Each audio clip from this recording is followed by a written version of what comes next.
Sorry. Thank you, Jody. Hello, everyone.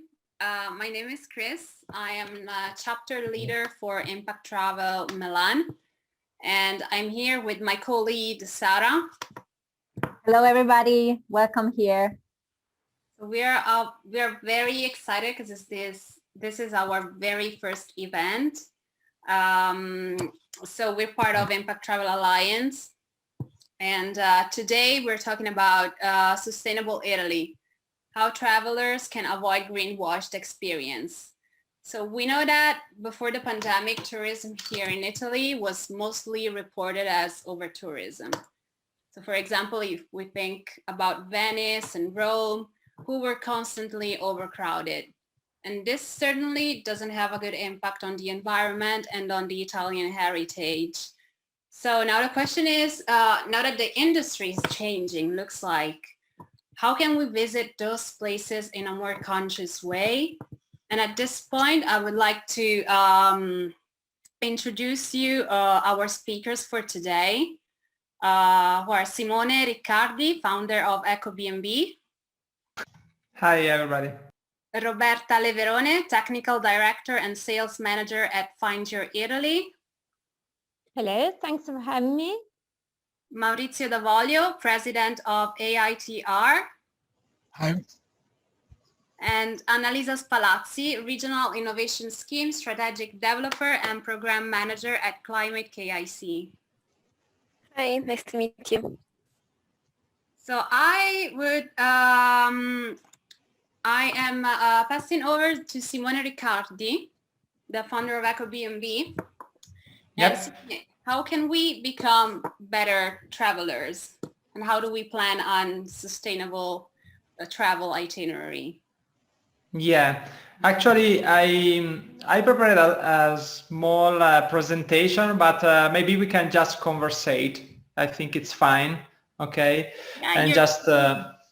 You're free to do a small presentation, Simone. It was just, a very short one presenting EcoBnB, how it started, but maybe, I don't know, I could answer your question because we have just, if I'm not wrong, 10 minutes. So it's a very short amount of time. I think, I was thinking about this, frequently. I'm thinking about this frequently, and every time someone is asking me this, I think that for Italy, we have kind of a cultural issue. So we are not used to set limits on things, whatever things, and tourism is one of these, conditions who are creating over tourism, and so we are overpassing the limits of people in the same place. I have several pictures of Italy last year, just during the summer, where in the countryside, people were crowded, thinking to be the only one there, and they found themselves in, 300 people together in the same spot.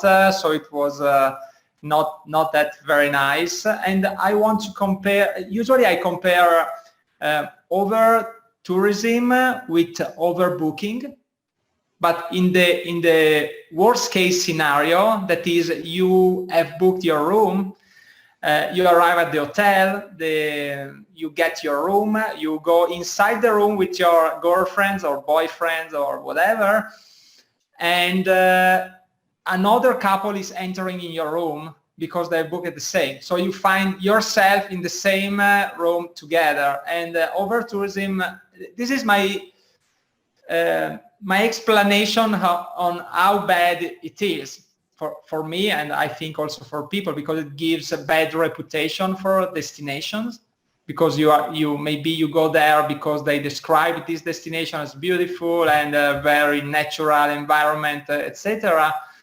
And then you find yourself together with other hundreds people, and if a place is good for if you have a point of view, a landscape, whatever around, and you are a few people, you can really enjoy that place. if it's overcrowded, it's not anymore, the pleasure of being in the nature and enjoying it. So suggestion here should be for our politicians that actually we should vote them, but they can make a lot of things and not and not doing stuff properly. Venice started something. We can't say that we didn't anything, because in Venice they started counting people. It's just, maybe the first step to address this very serious problem. And Venice it's not a natural environment, but it's a limited place. Like Italy is very limited, and we have around 70 million people. And I think Venice did the first step, but we have still a lot to do on this, because I think culturally we are not really used to make this kind of things. Instead, I have several examples of national parks wherever from USA to Thailand, PP Islands, to Australia, to Indonesia, where some very specific places, very natural places, are limited. So if you want to access these places, you need to book. You need to pay for enter in it. Okay, maybe some place not to pay, but let's give up the pay stuff. But at least the number of people present in that place should be, I don't know, 100 per day, or I don't know, 50 per day. In some places there are some reservoir in USA. The local community decided for 20 people per day, because it's a very small place. And I think in Italy, the best way for not contributing to over-tourism is traveling during low season. So if you want to visit nice places like, I don't know, Cinque Terre, because you heard about that, and you go during the summer, you will have a very, very bad experience, because it's such a small place. Instead, if you go in other months like, I don't know, November, that is still warm, or the beginning of April, that in the last series of years, April has been very, very nice period of time. So no rain anymore. The rains migrated to June and May. It's raining quite every day these days. I don't know if it's the same by you, but it's quite, the climate change affected also the way we will do tourism, and we will see seasons in a different way. So it's I think my suggestion for finishing my 10 minutes speech is to be sure that the period you are traveling is proper for that destination. Okay, thank you, Simone. You're welcome. There's gonna be a lot of questions for you at the end. So now I introduce you to Roberta Leverone. Roberta. Hello. So you're Hi. here. You're here to tell us about local tourism, right? Yeah, right. Exactly. So thank you very much, first of all, for having me. It's a great opportunity, to share ideas and opinions about sustainable travel, which is, I think, very, very, let's say, popular now, especially after COVID. Many people are more and more aware of how to travel sustainable. Then, of course, we have to pass from, the theory to practical, and then here come some problems. So, first of all, I have a short presentation. Don't know if you can share with the public, but it's just to give you an idea. Of course, I give you just an overview of what I do. I'm at the moment director and sales manager at Find Your Italy. Find Your Italy is GMC based in Milan, and we take care of receiving customers, travelers from all over the world, and we try to offer them sustainable trips to Italy. Find Your Italy was born 6 years ago, actually 7 years ago. The focus was just on sustainable travel. So the first questions was how we can sell Italy in a more, responsible way. The first thing was to offer off the beaten tracks itinerary. So no Florence, no Venice, no Rome, no Amalfitane coast. Let's try to somehow educate travelers and to show another kind of Italy, less known, but we realized that people coming from the first time to Italy still wanted to see Rome, Florence, and Venice, and so on. And I can fully understand them, because if I go, I don't know, to USA, of course, I want to see, I don't know, New York City or Los Angeles at least once one day. So the first challenge was how to combine these, let's say, destination, iconic sites that suffer from mass tourism to less known destinations.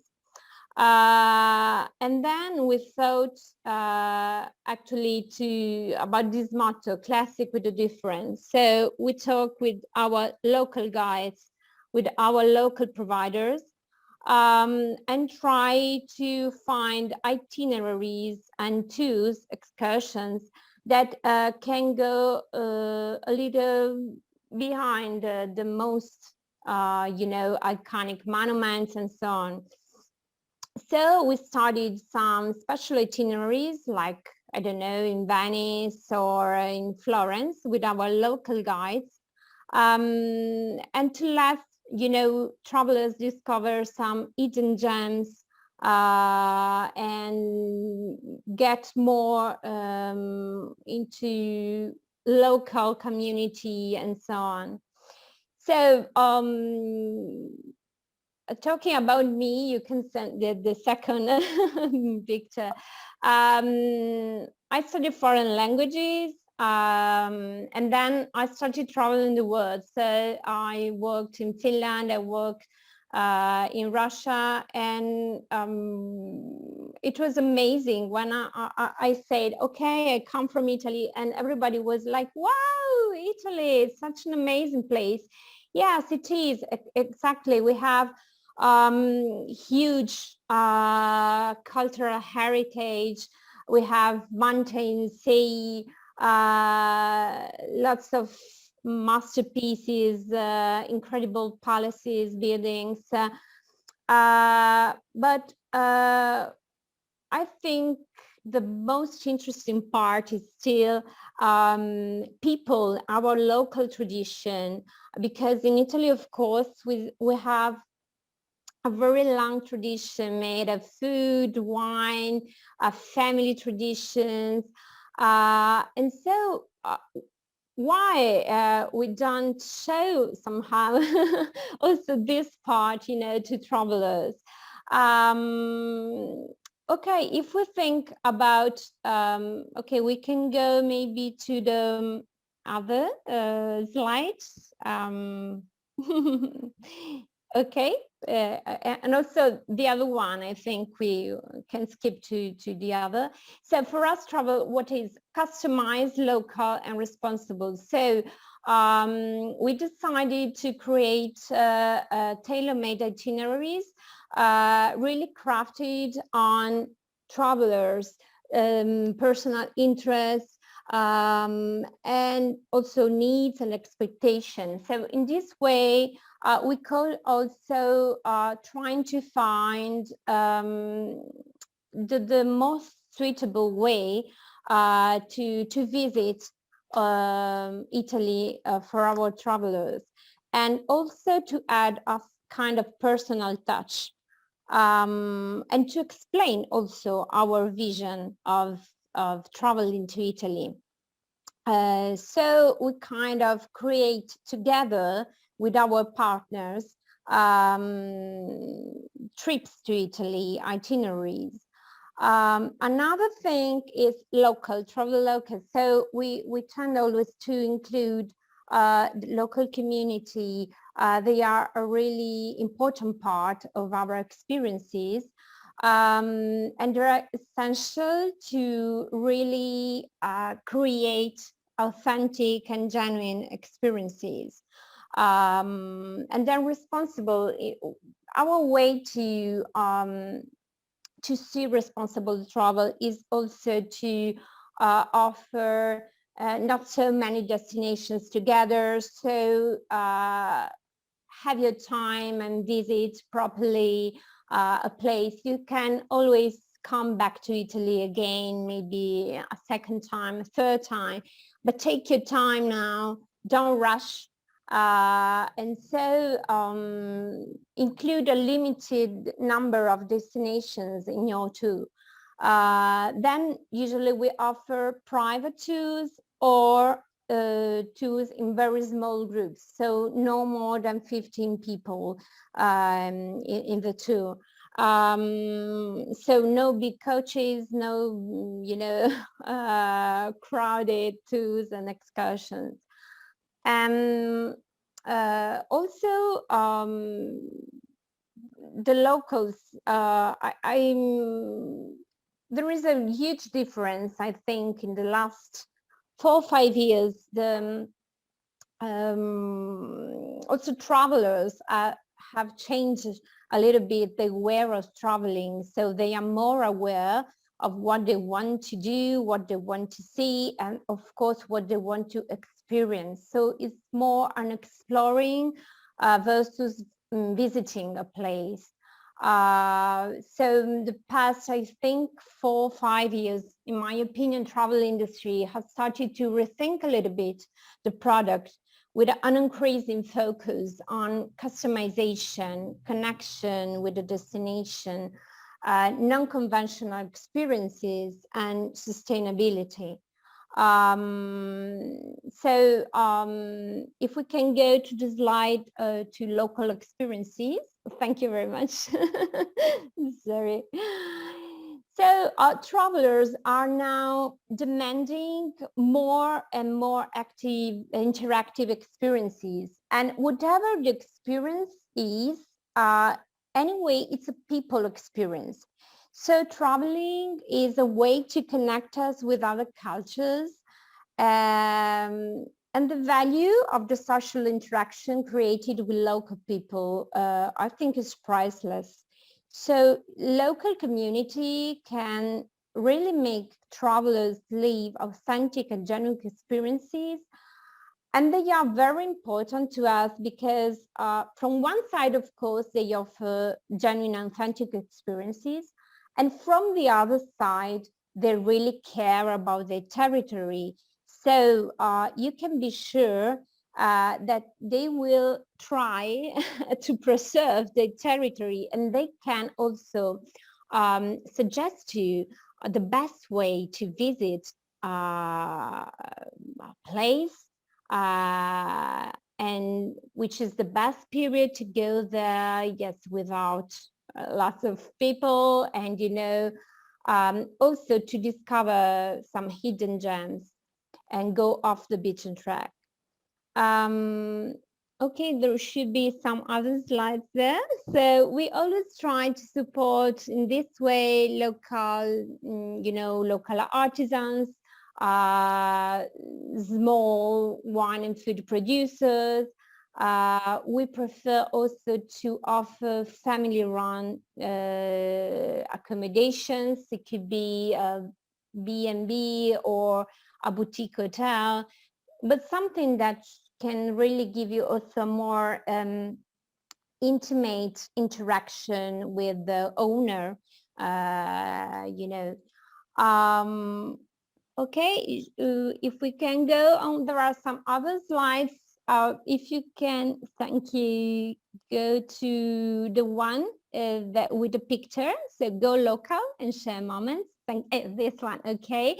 This, for instance, was a very nice gold leaf gilding class we had in general with some people coming from Australia.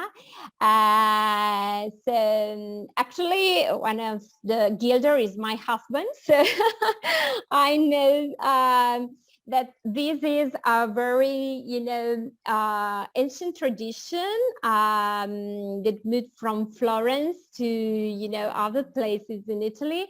And it's something which was really interesting for them because they had nothing like that in Australia. So to see how our local artisans do his job is really something that from one side is interesting from the cultural side, but also for the other side was a really nice moment, to share ideas, and they had some funny questions and so on. It was really a memorable afternoon.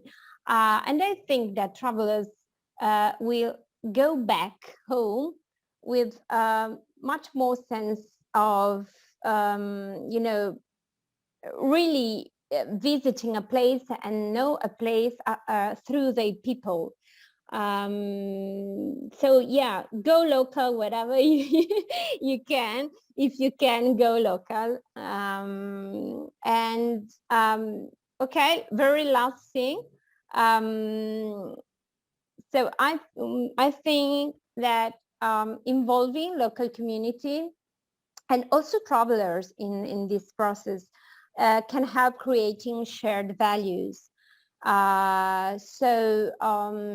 If we use, local transportation, if we make a tour with local guides, visit small producers, have dinner in local taverns that source food locally, buy from local artists and artisans, we can really create a value chain for the territory. And I think this could be also a good way, to make a difference, to start making a difference.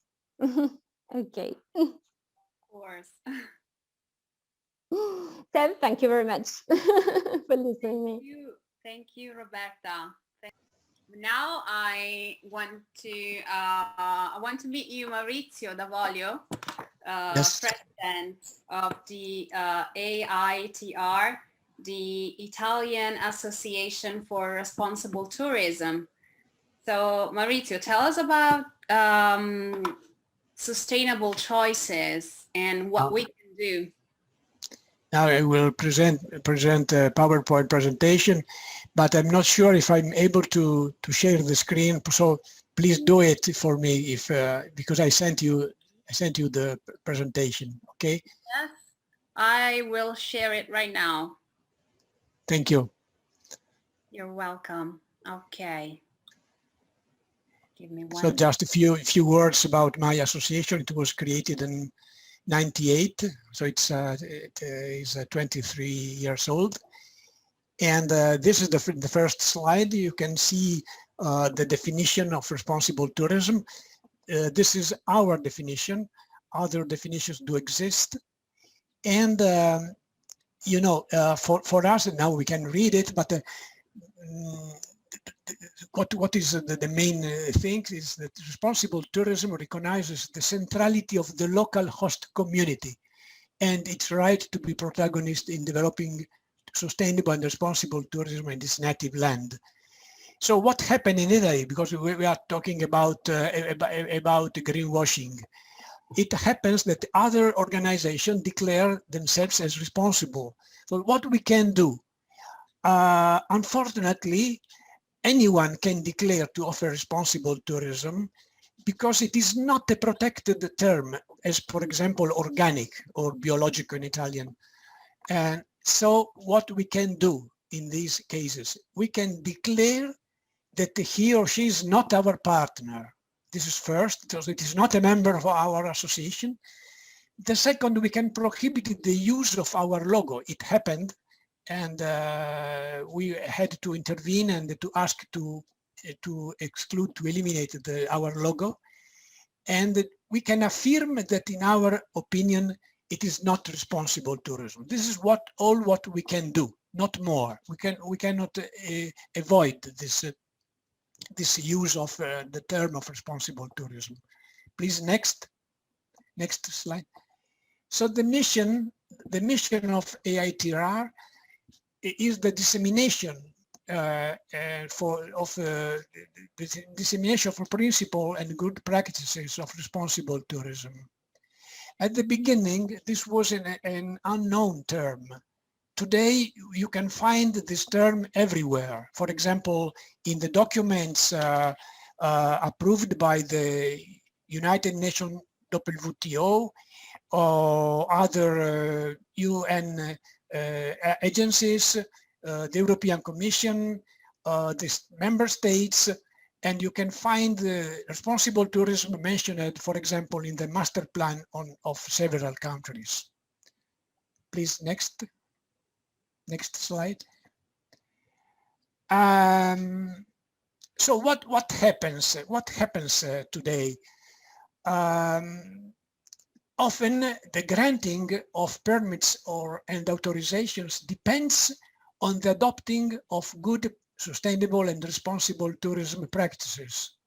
Sometimes even financing or tax advantages depend on good sustainability and responsibility practices. So this is the reason why we can find a lot of responsible tourism businesses now. And what we ask? What do we ask? That there must be no difference between what has been declared and what has been achieved and done in practice. Because very often there is a difference between what was declared and what was in practice done.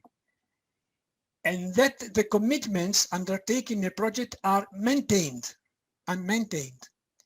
And checks, and if necessary, the revocation of loans and also of authorization and permits, in case there is not compliance between what declared and what done in practice. Please, the next one. And what is authentic? Today, authenticity is also trendy and is passed off in crafts, cooking, food products. AITR tour operators offer visit to farms, local agricultural products processing companies, artisan shops, participation in cultural events not designed for tourists but belonging to the local traditions. This is very similar to what Find Your Italy has presented before. Meetings with the representatives of the local community, storytelling, the opportunity to attend production processes and even to participate in them, tastings, purchases. Next, villages and authenticity. We are strongly focused on villages. We call them borghi. In the villages, it is often easier to propose authenticity. Why? The community is more cohesive than in the big cities. Traditions are more alive. The surrounding rural environment offers many opportunities for visits. Ancient crafts are still often present. There are the so-called pro loco, there are local associations, and many associations that protect and promote the territory. The protected areas, the paths, the roads, the cycle paths, and greenways. Next. And then the last issue is the big threat of overtourism, which will easily recover after the pandemic, unfortunately. Overtourism demolishes the authenticity of places, distorts local life. The authorities must manage tourism, not leave it to its total spontaneity. it is possible to operate, for example, on the booking systems, on the programming of events, on the targeted promotion. For example, visits only with reservation, by reservation. Events distributed in the territory and in the seasons, not concentrated in the high season and in the places of greatest tourist influx. Promotion only for destinations that need it. AITR propose a management of the resources generated by the tourist tax for investments that are advantageous both for the local community and for tourists. For example, local transport, public parks, urban furniture, sports facilities, and overcoming architectural barriers, organizing cultural events. Tourism becomes more acceptable even for those who do not directly benefit from it. This is our proposal, because there is a big discussion in Italy about this tax. We propose that the tax should benefit everybody, the local people and the tourists. Thank you very much for your attention. Thank you, Maurizio. Thank you so much. And now we have our very last speaker, Annalisa Spalazzi. Annalisa, hello. Hello, I'm here. Thank you for having me here, and thank you to Maurizio. Actually, I discovered responsible tourism through Maurizio when I was at the university. Yes, yes. You remember? I remember very well. It was 9 years ago. A good friend of our association. Indeed. So actually, I'm really grateful to Maurizio for the path that I decided to take afterwards, because it was completely connected to sustainable, responsible tourism. From my perspective, I think you raised really good questions, and also it's kind of unusual today to talk about back over tourism and greenwashing, because everyone is just talking about the COVID response, how to enhance back tourism, and it's actually a bit passed on the second line on how we should avoid the way back on how tourism was handled in the past. So not really seeing how it was a problem. So indeed, this is a risk in terms of going back to what we have tried to overcome during the years. So I'm here actually presented for the organization I work for that is working on climate action, and actually from a bit more destination places perspective. Sorry, because I need to move the microphone. Can you hear me better if I move a bit? Okay, great. Sorry, a bit of technicalities. So just saying that is working on how actually there are main sectors impacting on countries and regions, mostly from the most vulnerable regions for the Southern and Central Eastern Europe, and this is crossing a lot of time tourism, and it's actually never really mentioned about greenwashing, because it's really mostly kind of confused with what is considered ecotourism, which I think is also an interesting discussion in what we are also trying to understand, because sometimes there is this kind of immediate connection. Whatever you do going to the mountains or rural places, then this is ecotourism, which means it is something good for nature, good for the environment, which is not true if we are thinking about vulnerable places, and also what Simone was saying, how we can limit the numbers and make sure that we are not overcrowding places, even though giving them access to everyone, so that we are not also kind of dividing with prices. So there are many open questions in terms of how to avoid and how to control, because it's not actually really to avoid presence in places, but it's more how we can control what is happening in the destinations.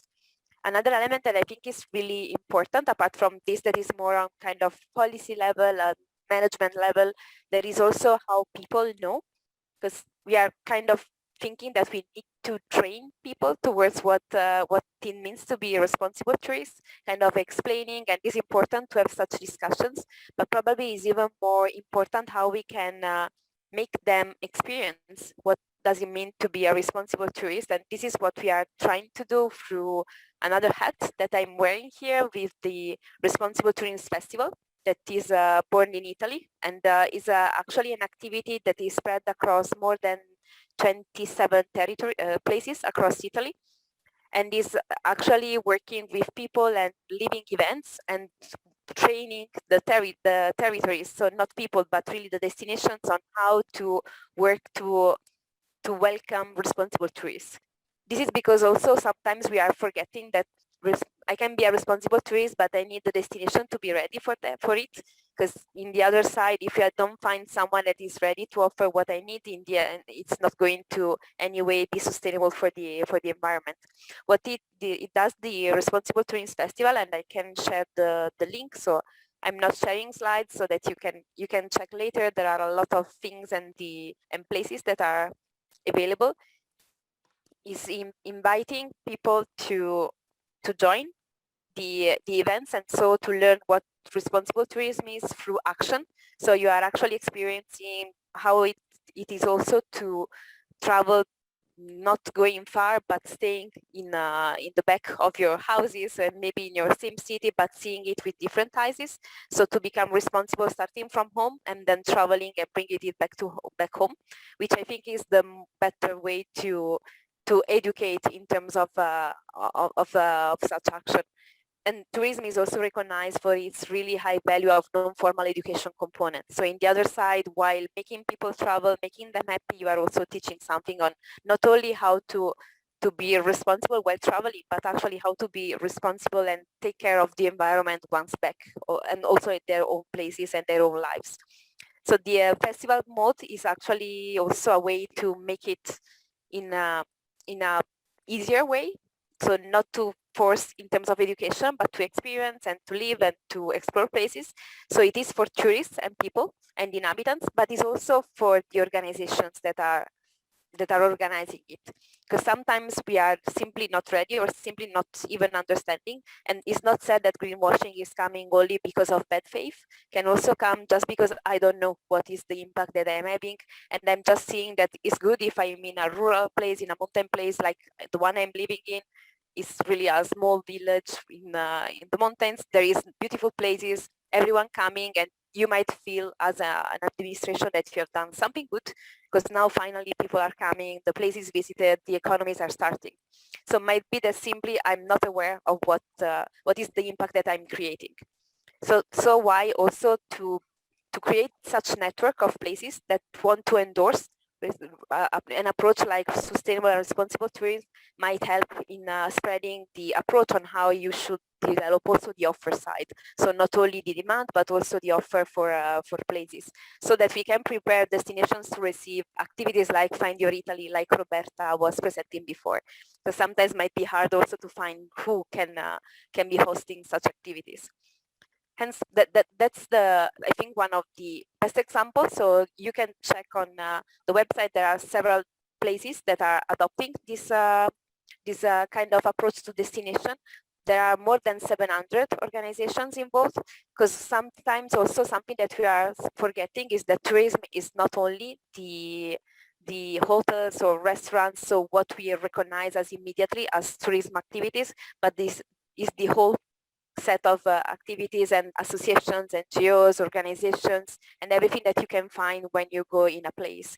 So we just need to be careful to not forget that we have also this component of the experience of people that are coming, so that if we are tackling it in terms of a bit more systemic way, an ecosystem as tourism can be, this might be also helpful in terms of redesigning what we perceive as tourism and see more through an impact way, so and turn it into a positive impact in places.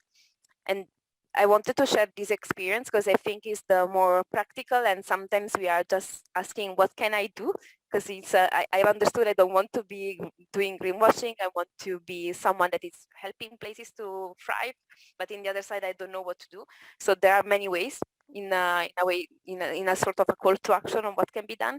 One can be being a tourist to search for those kind of experiences, or not certified, but really seeing people that are doing their best to make it happen.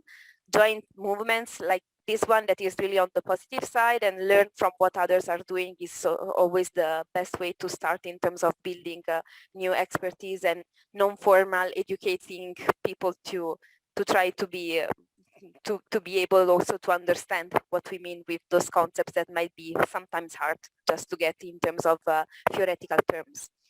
And that will be my short contribution for now. Thank you, Annalisa. Thank you so much. Okay, so we've seen a lot, we heard a lot what it means to be a responsible travelers and the actions we can take to become one, how to avoid over-tourism, especially in a post-pandemic world, so very soon. And we talk about avoiding to travel during high season, maybe try to learn how to travel during low seasons, you know, be more flexible, avoid like for example in Italy, avoid to go on a holiday in August. But and now we're open to the Q&A session, so I want to hear questions from our public. So who wants to be the first one? Are there any questions you wanna ask to our speakers? So I can actually, I see one. It's how can you vet a travel provider to ensure that their travel is truly responsible?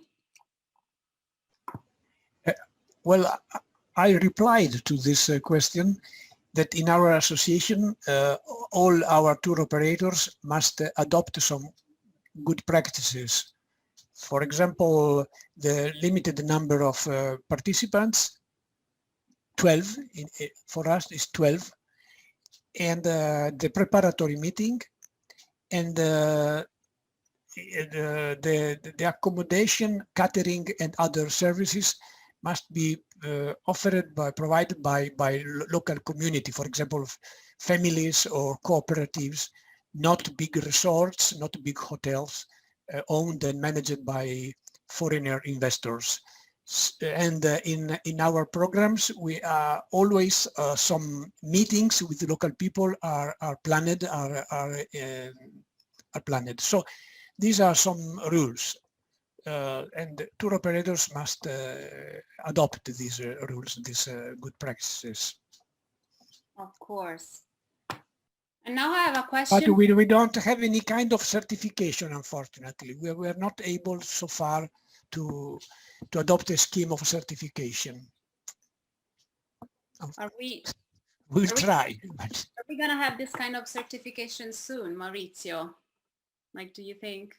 There are a lot in the world. There are a lot. For example, the Global Sustainable Tourism Council has its own certification scheme, and other organizations have.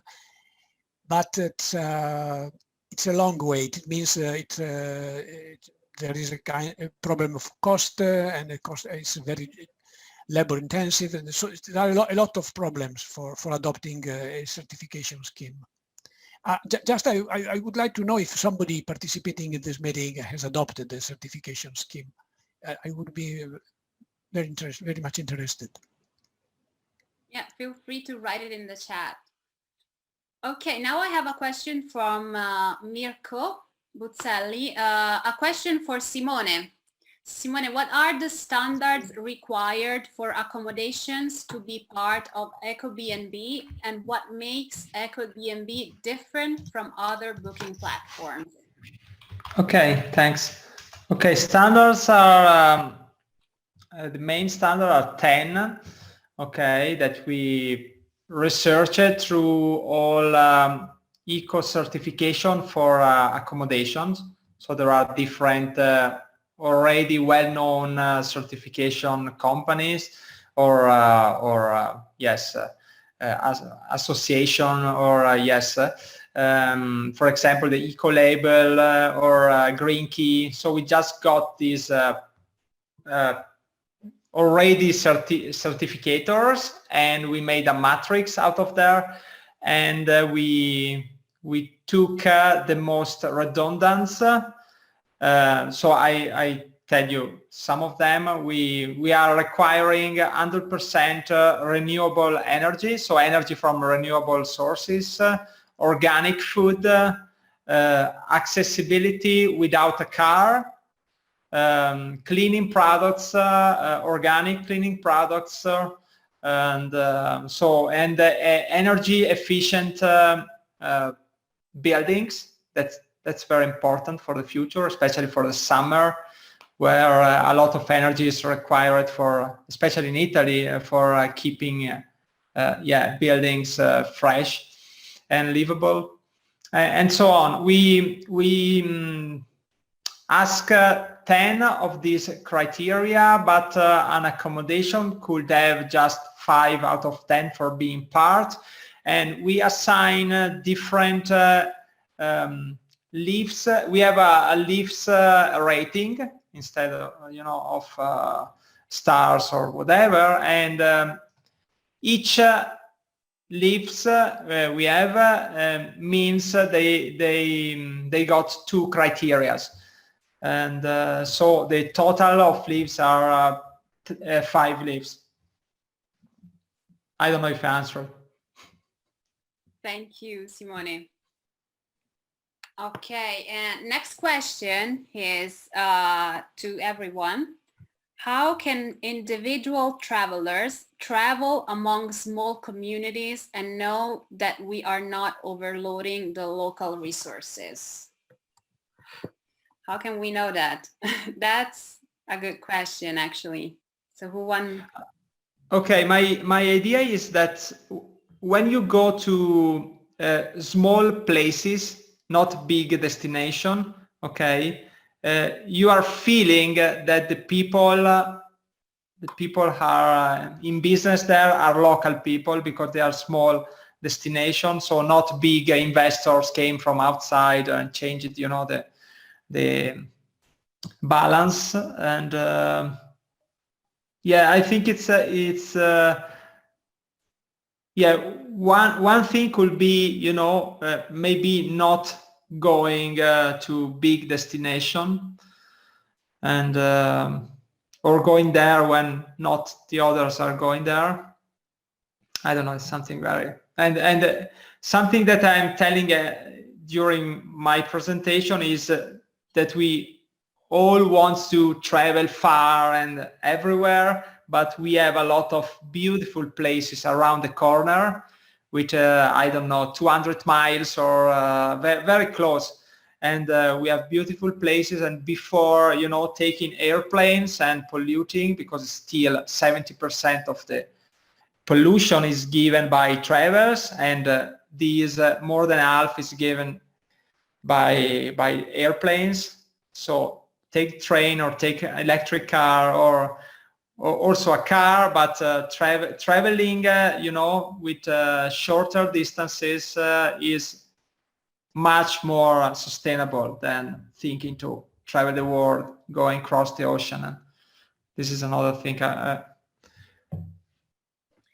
I say usually. Thank you. Maybe I can add, because I think it's actually a really important point on, because it's also one of the main questions you have also in what is the impact you can have. I think also the role of associations like AITR is doing and the tour operators in some destinations might be good, because sometimes it's easier if you think on the organized travels that can also give you suggestions, or even just as suggestions. There's a lot of information, and the lower seasons, apart from also the way of traveling and where you go, that can be considered, because sometimes there are maybe really small and vulnerable destinations, but that are overcrowded over summer, might be not the same during other months. So maybe I can just decide to travel in April, and there's going to be still amazing things to see and to experience, but it's not such crowded, and also your weight is lower compared to going in most full periods, just to complement. Great. Thank you, Annalisa. So I go to the next question then.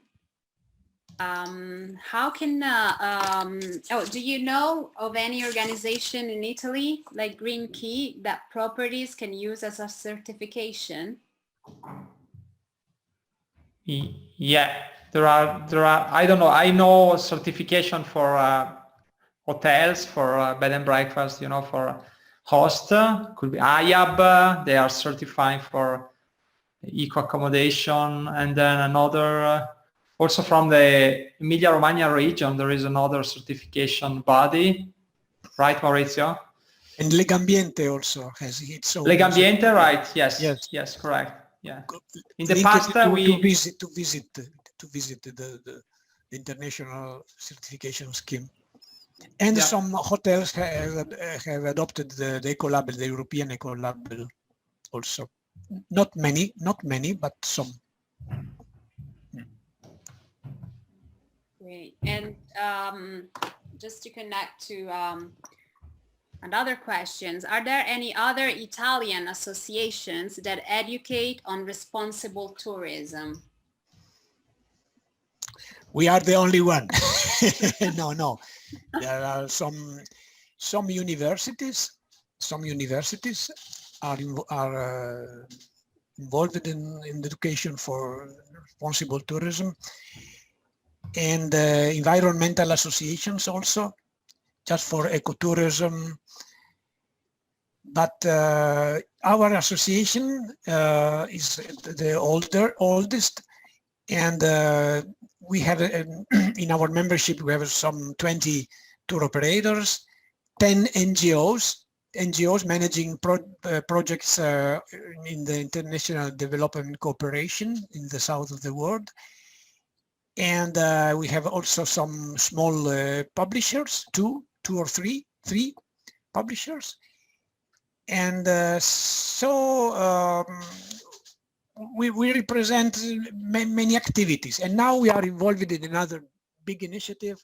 I'd like to mention it because we are creating the map of Italy by connecting all the cultural routes, the greenways, the hiking trails, the UNESCO sites, the national parks, and some villages called authentic villages or beautiful villages, and the train, the tourist train, and the historical trains. So there is the participation of a lot of organizations, the Alpine Club, the Touring Club, Legambiente, and others, villages associations, and we are creating this map that will allow tourists coming from abroad, but also Italians, of course, to visit Italy without using the car or the airplane. So bicycle, walking, probably horse, but not cars or not coaches, not the airplane. So I think that the next year we will have this map of Italy, an alternative map of Italy. Amazing. No, it's good. Thank you, Maurizio. So next question is, how can we deal with the huge amount of non-fair trade touristy chatkis, some call it junk, in the markets? How can we deal with that? It's not easy. I think this should be more addressed by legislator, because it's not, you can't go too much against other companies or whatever, because you are a company as well.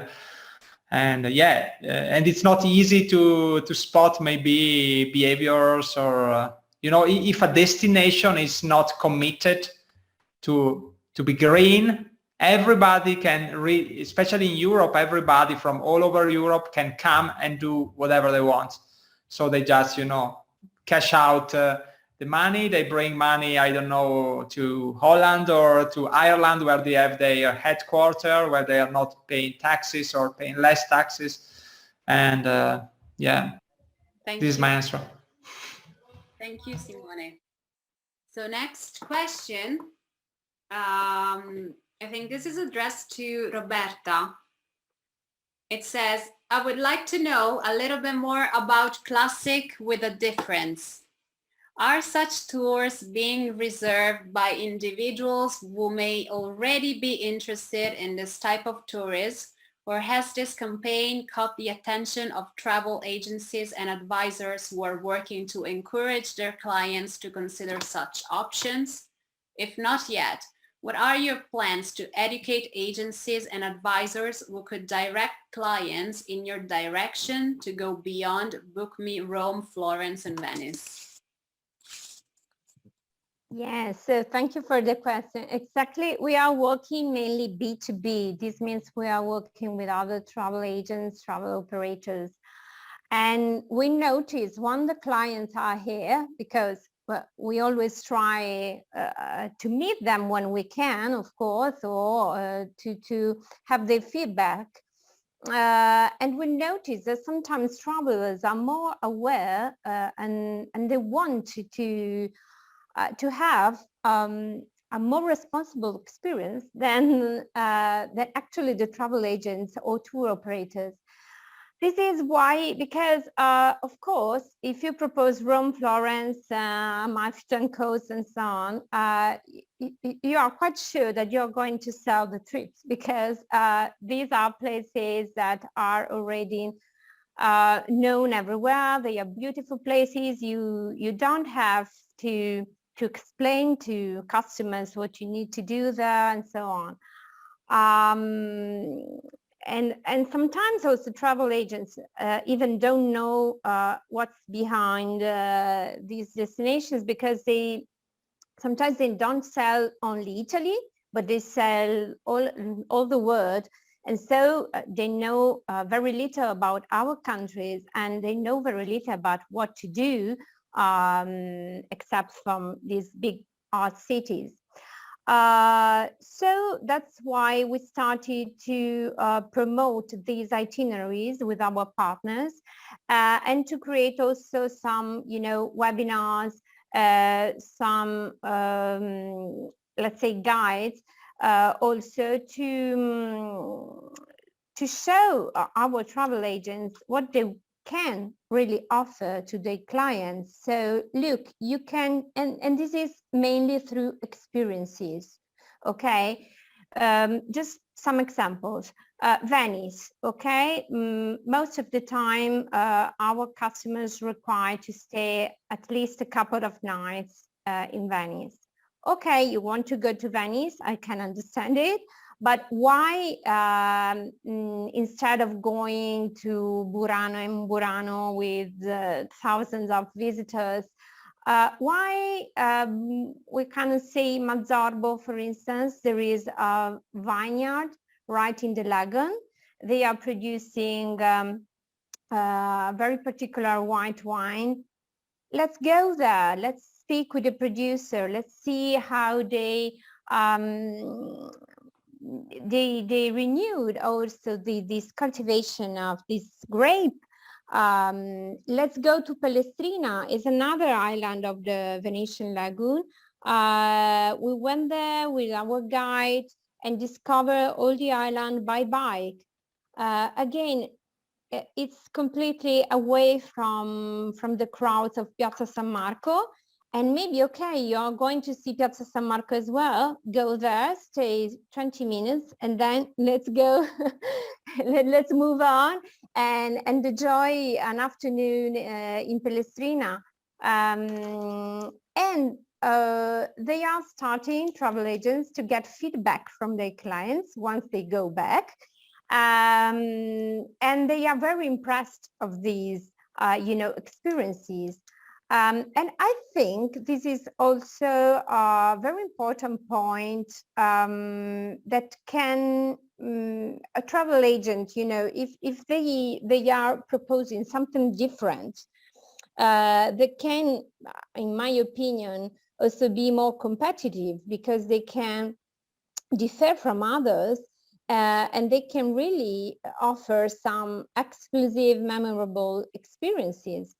And customers will take back this feeling of having seen something completely different from the others, off the beaten track, and they can be, let's say, ambassadors also of this way of traveling. So Annalisa, so you think, like, I'm connecting to one question that we have. So you think we can being like individual travelers doing this kind of experience among small communities, we don't overload the local resources, right?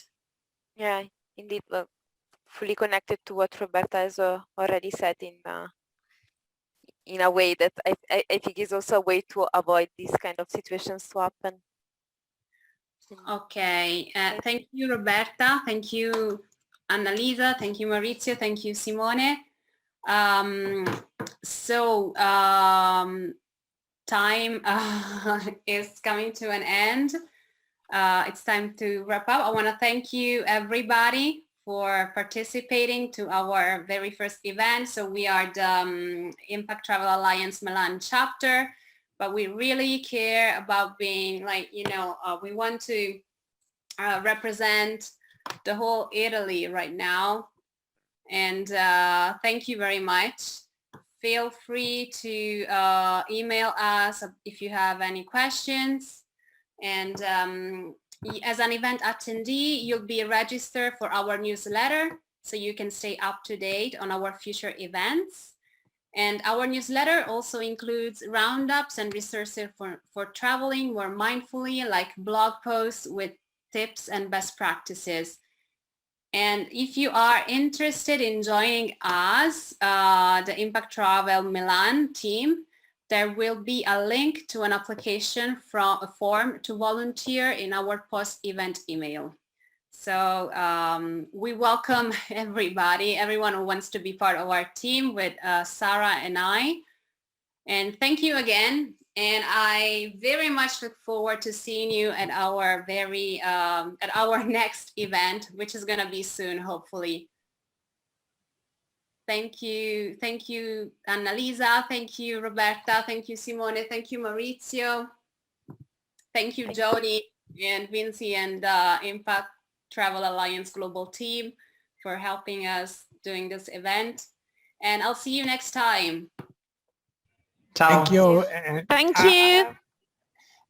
We will invite you to our events. Thank you, of course. Thank you, Maurizio. Bye. Thank you, everyone. This was really wonderful. To anyone who's participating, you'll be able to watch it on our YouTube channel in the coming days.